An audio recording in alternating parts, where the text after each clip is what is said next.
Y la canción justamente era algo de different, de diferente, me acuerdo. Sí, la canción, bueno, primero que nada, el nombre de la canción se llama Different is Okay. Este, bueno, el nombre, el título lo dice todo, ¿no? Ser diferente está bien. Y bueno, yo creo que sí hubo un antes y un después en todo esto.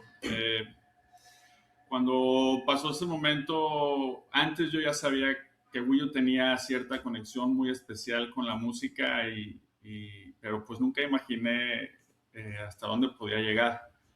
Eh, lo que vivimos nosotros con Coldplay esa vez me hizo, me hizo voltear y poner más atención a la música, en este caso para Willo.